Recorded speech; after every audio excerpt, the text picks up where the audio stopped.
इंदौर में इंस्टाग्राम के जरिए जान से मारने की धमकी मिलने का गंभीर मामला उजागर हुआ, जहां श्री सबके राम लोक कल्याण समिति के संयोजक महेंद्र सिंह चौहान को कॉल और मैसेजेस के जरिए धमकियां दी गई। जिसके बाद समिति के सदस्यों ने अन्नपूर्णा थाना पहुंचकर पुलिस को ज्ञापन सौंपा और सख्त कार्रवाई की मांग की है। देखिए पूरी खबर। इंदौर में श्री सबके राम लोक कल्याण समिति के सदस्यों ने अन्नपूर्णा थाना पहुंचकर सोशल मीडिया पर मिली जान से मारने की धमकी के खिलाफ ज्ञापन सौंपा। समिति के अनुसार संयोजक महेंद्र सिंह चौहान को इंस्टाग्राम कॉल और मैसेजेस के माध्यम से असामाजिक तत्वों के द्वारा लगातार धमकियां दी जा रही हैं। महेंद्र सिंह चौहान लंबे समय से धार्मिक, सामाजिक और सांस्कृतिक गतिविधियों से जुड़े हुए हैं और सनातन संस्कृति, सामाजिक समरसता और जनहित से जुड़े संदेश सोशल मीडिया के माध्यम से साझा करते हैं। समिति का आरोप है कि इसी सक्रियता के कारण कुछ असामाजिक तत्व उन्हें और उनके परिवार को जान से मारने की धमकी दे रहे हैं। ज्ञापन में पुलिस प्रशासन से भारतीय न्याय संहिता और आईटी एक्ट की संबंधित धाराओं के तहत मामला दर्ज कर आरोपियों के खिलाफ सख्त कार्रवाई की मांग की गई है। इसी पूरे मामले को लेकर समिति के संयोजक महेंद्र सिंह चौहान और प्रवीणा अग्निहोत्री ने साफ कहा कि यदि भविष्य में कोई अप्रिय घटना होती है तो इसकी पूरी जिम्मेदारी धमकी देने वालों की होगी।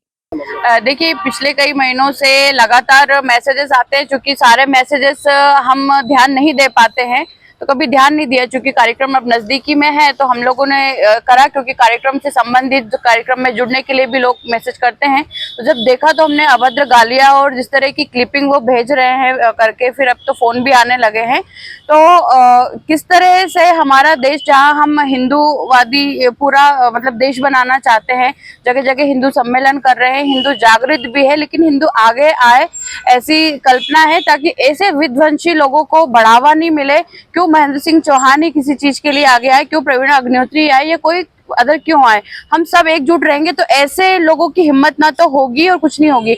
आह्वान है समस्त हिंदू सनातन धर्म से, क्योंकि सबके राम लोक कल्याण समिति जो है, उनके संरक्षक जो हैं वो समस्त हिंदू जाति हैं, और उनके जो भी विचारक है वो हिंदू समाज है, समस्त संगठन है। आप सबसे आह्वान है कि आप आगे आइए, और हम जब एकजुट होंगे तो इस तरह से हमारा जो ये संकल्प है प्रभु श्री राम का राम जन्मोत्सव मनाना, वो कोई एक कार्यक्रम नहीं है। विध्वंसी लोगों को पता चल गया कि ये कार्यक्रम नहीं है, एक आवाज है आने वाले हिंदुत्व के लिए, आने वाले अखंड भारत के लिए। तो हम सब भी जागे, इस कार्यक्रम को संभालें और साथ साथ में एकजुट होकर आह्वान करें कि महेंद्र सिंह चौहान अकेला नहीं है, प्रवीणा अग्निहोत्री अकेली नहीं है, ना ही लोग सबके राम जो है, इसका नाम ही सबके राम है।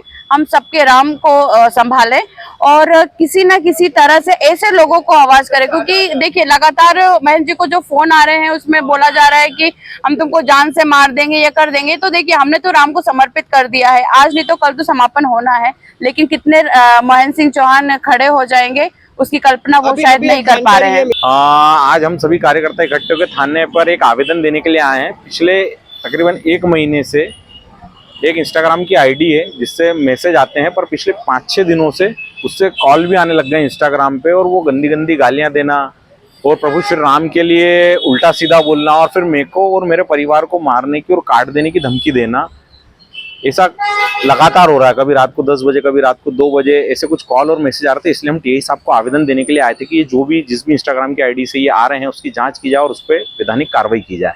ये जो आईडी है, क्या कुछ नाम वगैरह आता है इस पर लिखा हुआ है? हाँ, रॉबिट 1 करके एक आईडी है, और उसके साथ जितनी भी आईडिया जुड़ी है, कहीं एलियन करके और अलग अलग नामों से आइडिया बनी हुई है।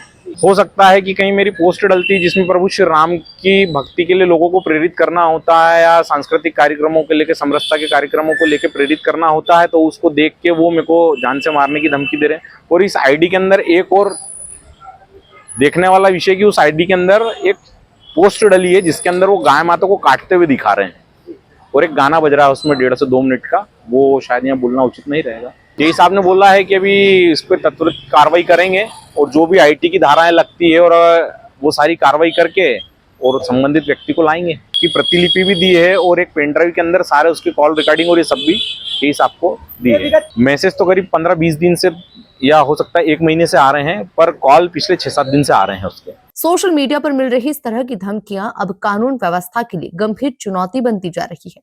अब देखना होगा कि पुलिस कितनी तेजी से इस मामले में कार्रवाई करती है और आरोपियों तक कैसे पहुंचती है। Bureau report, MP news, Indore.